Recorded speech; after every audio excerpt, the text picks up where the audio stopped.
Breaking news, Aghori Srivarshini ఇద్దరు పెళ్లి చేసుకున్నారు. ప్రస్తుతం నార్త్ లో ఉన్నారు.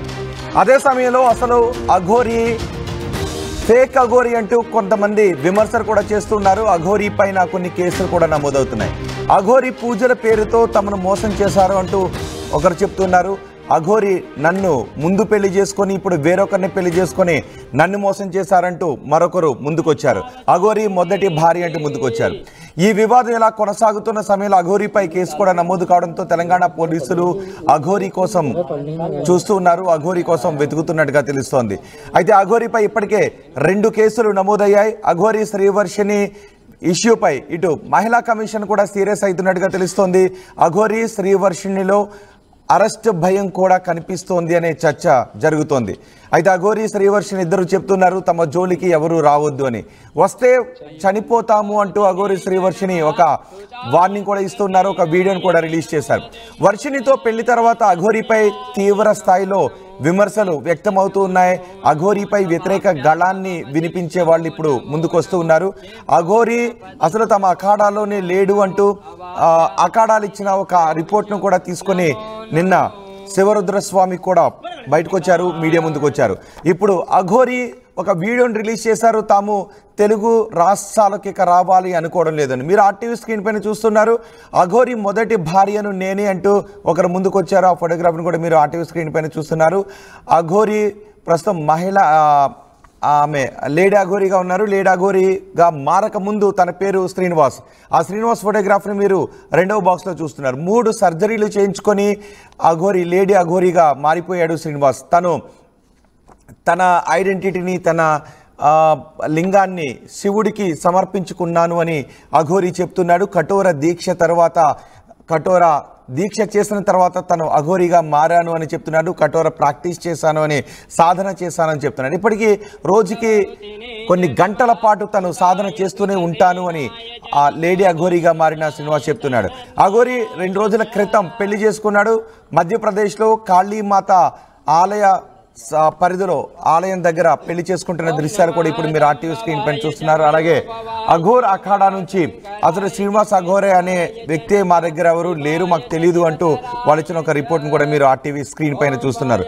ప్రస్తుతం అఘోరి శ్రీవర్షిని ఇద్దరు కూడా మధ్యప్రదేశ్లో ఉన్నారు. వాళ్ళు కేదార్నాథ్ వెళ్ళిపోతున్నట్టుగా తెలుస్తోంది. ఇక మేము కేదార్నాథ్ వెళ్ళిపోతున్నాము, ఇక తెలుగు రాష్ట్రాలకు రాము అని చెప్తున్నారు. అఘోరి కొన్ని సందర్భాల్లో సాధారణ ప్రజలపైన, పోలీసులపైన దురుసుగా ప్రవర్తించిన సందర్భాలు కూడా ఉన్నాయి. అదే సమయంలో అఘోరి చెప్తున్నాడు, నా వల్ల ఎవరికి నష్టం, నేను ఏ లాభాన్ని ఆర్జించి అఘోరిగా మారాను అని అనుకుంటూ ఉన్నారు. నేను పొద్దున్న లేస్తే శ్మశానంలో పడుకుంటాను, బూడిద ఒంటికి పూసుకుంటాను, నేను డబ్బులు సంపాదించట్లేదు, నాకు రాజకీయ ఉద్దేశాలు లేవు, డబ్బులు సంపాదించాలని లేదు, నేను మహిళగా మారిపోయాను కాబట్టి నాకు అమ్మాయిలతో తిరగాల్సిన అవసరం లేదు, కాబట్టి నేను ఏ లాభాన్ని ఆర్జించి అఘోరిగా మారాను అని నన్ను విమర్శిస్తున్న వాళ్ళు అనుకుంటూ ఉన్నారో చెప్పండి అని అఘోరి అడుగుతున్నాడు.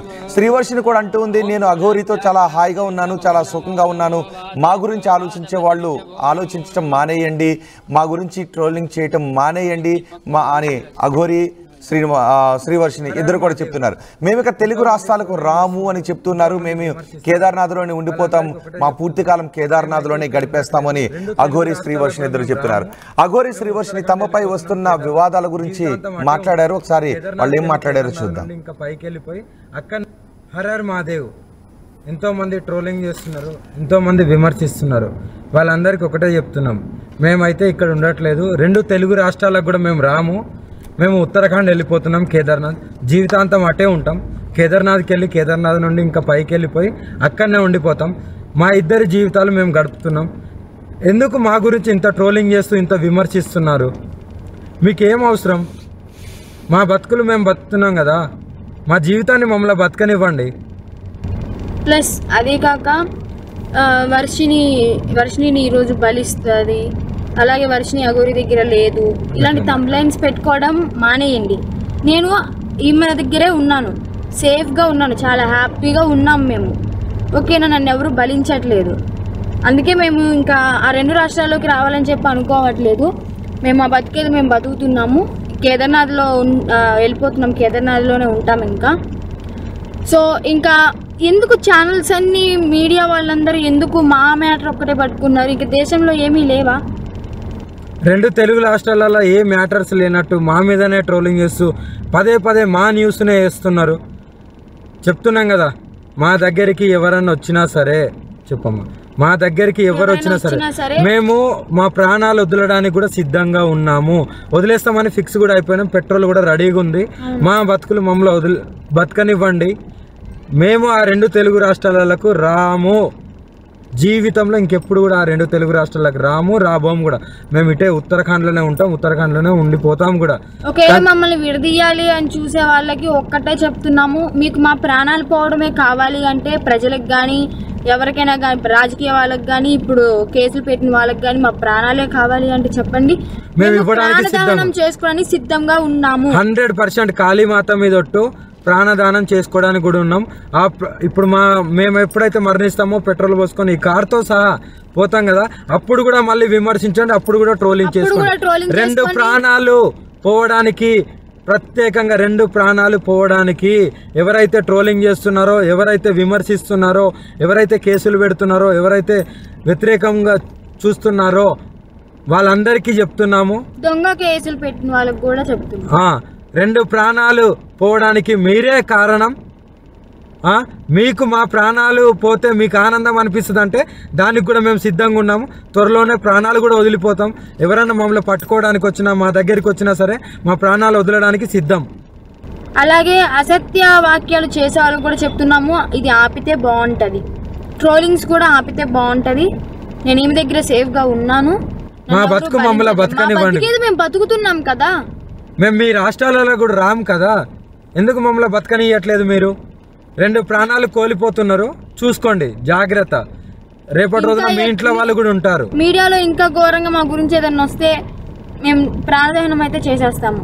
మేము కూడా ఓపిక ఎంతవరకు ఉండాలో అంతవరకు ఉంటుంది. మేము కూడా సహించలేకపోతున్నాము. ఏంటి అసలు ఆ మాటలు ఏంటి, ఆ తంబ్లైన్స్ ఏంటి, వాళ్ళు మీడియా ముందుకు వచ్చి ప్రెస్ మీటింగ్లు పెట్టి వాళ్ళు మాట్లాడే మాటలు చాలా అంటే చాలా ఘోరంగా ఉన్నాయి.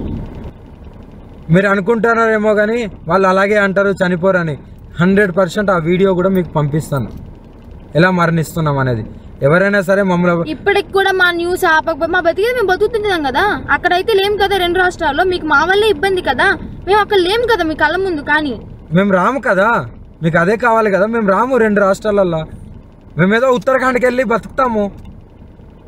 ఇప్పటికైనా ఆ యూట్యూబ్ వాళ్ళకి కానీ ఎవరికైనా కానీ చెప్పేది ఒకటే, మా న్యూస్లు ఆపేస్తే బాగుంటుంది. ఇంకా దేశంలో చాలా ఉపయోగపడే న్యూస్లు ఉన్నాయి, అవి చూపించండి. మాది ఒక్కటే కాదు కదా, ఇప్పటికైనా ఆపుతారని చెప్పి 2 ప్రాణాలని తీసుకోవాలనుకుంటే ఇంకా చేసుకోండి. ఇంకా చూసి ఈ వారం రోజులలోనో ఇంకా ఈ 2-3 రోజులలోనో చూస్తాము, లేకుంటే డైరెక్ట్ దహనం అయిపోతాము. అప్పుడు మీరందరూ ఆనందించండి, మీరందరూ ఆనందంగా ఉండండి. మా ప్రాణాలు పోయిన తర్వాత మీరందరూ కలిసి ఆనందంగా విందు భోజనం చేసుకోండి. ఇంకా మోకిరాబాద్ లో కేసు అంటారా, ఆమె పెట్టింది చెల్లదు. ఆ జడ్జి ఎవరైతే డబ్బులు వేశారో ఆయన వచ్చి కేసు పెడితేనే చెల్లుతుంది. ఇంకా మొదటి భార్య అంటారా, అది టోటలీ ఫేక్ అని చెప్పి మీకు కూడా అర్థమైపోయి ఉండాలి. అర్థమై ఉంటదేమో అనుకుంటున్నాము. అది టోటలీ ఫేక్, 100% ఫేక్. రుజువులు లేదే ఆమె ఎందుకు మీడియా ముందుకు వచ్చి మాట్లాడుతుంది? అందుకే చెప్తున్నాం, మమ్మల్ని మాలాగా బతకనివ్వండి. మేము చాలా బాగున్నాము, ఆనందంగా ఉన్నాం, కలిసిమెలిసి ఉన్నాం. మా వల్ల మీకు ఎలాంటివి రాదు. మేము ఆ 2 తెలుగు రాష్ట్రాల్లో కూడా రాబోము, మాకు అవసరం లేదు కూడా. మా గురించి కలగజేసుకోకండి, మా గురించి ఆలోచించడం మానేసేయండి, మా గురించి ట్రోలింగ్ చేయటం మానేయండి. మేము కేదార్నాథ్లోనే ఉండిపోతాం, తెలుగు రాష్ట్రాలకు రాము అని చెప్తున్నారు. ఇలాగే మమ్మల్ని ట్రోల్ చేస్తూ వేధింపులకు గురి చేస్తే మేము ప్రాణత్యాగానికి కూడా సిద్ధమవుతామని చెప్తున్నారు. శ్రీవర్షిణి అంటుంది, నన్ను బలిచ్చేస్తారు అంటూ చాలామంది మాట్లాడుతున్నారు. నేను అఘోరితో చాలా హ్యాపీగా ఉన్నాను, చాలా హాయిగా ఉన్నాను, సుఖంగా ఉన్నాను. నన్ను ఎవరు బలివ్వాలని అనుకోవడం లేదు. ఒకవేళ మీరు ఇలాగే ట్రోల్ చేస్తే మీరు మా మరణానికి కారకులైన వాళ్ళు అవుతారు. మేము ఎప్పటికీ కేదార్నాథ్లోని ఉండిపోతాం, తెలుగు రాష్ట్రాలకు రానప్పుడు మమ్మల్ని ట్రోల్ చేయకండి అంటూ శ్రీవర్షిణి అఘోరి అంటున్నారు. అయితే శ్రీవర్షిణి అఘోరిపై తెలంగాణలో 2 కేసులు నమోదయ్యాయి. ఈ నమోదైన కేసుల గురించి షామీర్పేట పోలీసులు మాట్లాడారు. పోలీసులు ఏం మాట్లాడారు చూద్దాం. Thank you. Good morning all. ఈరోజు షామీర్పేట పోలీస్ స్టేషన్లో ఈ జోగిని సంధ్య డాటర్ ఆఫ్ అనిత అనే పర్సన్ వచ్చి కంప్లైంట్ ఇవ్వడం జరిగింది. Aghori alias Srinivas alias Shiva Vishnu Brahma Alluri son of Chinnayya అని చెప్పి ఈ పర్సన్ మీద వీళ్ళ గౌరవానికి భంగం కలిగిస్తున్నారని, తర్వాత ప్రజలను మోసం చేస్తున్నారని, హిందూ ధర్మం పేరుతోని సనాతన ధర్మం అని చెప్పి ఇబ్బందులకు గురి చేస్తున్నారు, ఆడపిల్లలను ఇబ్బంది పెడుతున్నారు అని చెప్పి ఒక కంప్లైంట్ తీసుకొచ్చిర్రు. ఇది వెరిఫై చేస్తున్నాము. వెరిఫై చేసి దీని మీద చట్ట ప్రకారం ఏం యాక్షన్ తీసుకోవాలని ఒపీనియన్ తీసుకున్న తర్వాత దీనిలో చేస్తాము.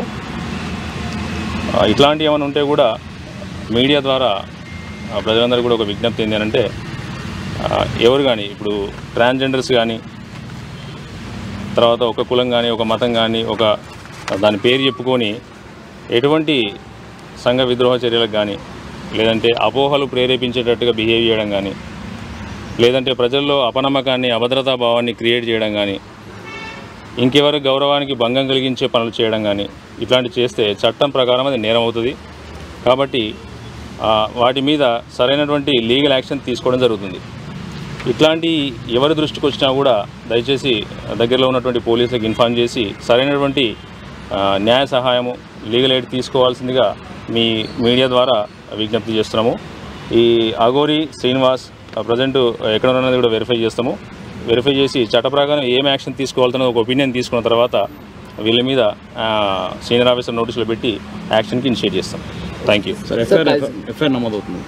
అదే ఇప్పుడే కంప్లైంట్ ఇచ్చారు, దాని మీద వెరిఫై చేయాల్సి వస్తుంది. వీళ్ళు జనరలైజేషన్ దాంట్లో ఇచ్చారు. అసలు స్పెసిఫిక్ ఏం జరిగిందని ఒకసారి వెరిఫై చేసిన తర్వాత దీనిలో లీగల్ ఒపీనియన్ కూడా తీసుకోవాల్సి వస్తుంది. ఏం చేయగలడం అనేది చేసి సూటబుల్ యాక్షన్ తీసుకుంటాం. సార్ కైజర్ నుంచి సార్ ఎన్ని రోజుల్లో పట్టుకుంటారా, లేకుంటే రిమాండ్ చేసే అవకాశం ఏమన్నా? అదే చెప్తున్నా. దాంట్లో అసలు ఫస్ట్ ఎట్లాంటి నేరానికి వస్తుందనేది లేదండి. జస్ట్ మీ ముందే ఇప్పుడు ఒక కంప్లైంట్ రాసిస్తున్నారు, అది వెరిఫై చేయాల్సిన అవసరం ఉంది. చేసిన తర్వాత మళ్ళీ దాంట్లో ఏముందనేది అప్డేట్ చేయగలుగుతాం. లీగల్ పాయింట్స్ ఏమున్నాయి, అది నేరానికి ఎట్లా అవుతుందని చెప్పి తీసుకోవడం జరుగుతుంది. దానిలో ఒపీనియన్ తీసుకోవాల్సిన అవసరం లేదండి. సో అఘోరీపై చేసిన ఫిర్యాదును పరిశీలించిన తర్వాత అది ఏ విధమైన నేరం కిందకు వస్తుందో చూసి ఆ విధమైన కేసులు నమోదు చేస్తామని చెప్తున్నారు. ఆ తర్వాత అఘోరి శ్రీవర్షిని ఇద్దరు ఎక్కడున్నారో చూసి ఎటువంటి కేసులు నమోదు చేయాలో మేము చర్యలు తీసుకుంటామని చెప్తున్నారు. ఇంతవరకు ఎటువంటి ఎవిడెన్స్ ఇవ్వలేదని చెప్పారు, కానీ ఫిర్యాదు మాత్రం చేశారు. ఫిర్యాదు కాపీని కూడా మీరు ఆర్టీవీ స్క్రీన్ పైన చూడొచ్చు. అయితే ఎవరైతే ఫిర్యాదు చేశారో సంధ్య ఆర్టీవీతో మాట్లాడారు. సంధ్య ఆర్టీవీతో ఏం మాట్లాడారు చూద్దాం. ఎస్, ప్రస్తుతం శ్రీవర్షిని మరి అఘోరి ఇద్దరు కూడా పరారీలో ఉన్నారు. నిన్నటి నుంచి కూడా వాళ్ళిద్దరు ఫోన్స్ కూడా ప్రస్తుతం స్విచ్ ఆఫ్ వస్తుంది. మరోవైపు సీఎం రేవంత్ రెడ్డికి భయపడి పారిపోయారా, లేకపోతే ఇప్పటికే చూసుకుంటే షామీర్పేట్ పోలీస్ స్టేషన్ వద్ద ఉన్నారు. అఘోరి పైన కూడా కంప్లైంట్ నమోదైంది. ఇప్పటికే మోకిలా పోలీస్ స్టేషన్లో కూడా అనేక కేసుల పైన నమోదైనాయి. చీటింగ్ కేసు, అదే కాకుండా మనీ ఎక్స్ట్రాక్షన్ కేసు కూడా నమోదైంది. ఇప్పటికే ఏ క్షణమైన అఘోరిని అరెస్ట్ చేసే అవకాశాలు అయితే పూర్తిగా కనిపిస్తున్నాయి. అజ్ఞాతంలో అఘోరి జంట మాత్రం ప్రస్తుతము చెక్కలు కొడుతుందని కూడా పూర్తిగా తెలుస్తుంది. మనతో పాటు పలువురు జోగినులు ఉన్నారు. జోగినులు అందరు కలిసి కూడా మా ఆత్మగౌరవానికి భంగం కలిగేలా వీళ్ళు మాట్లాడుతున్నారు. సనాతన ధర్మం గురించి తప్పుగా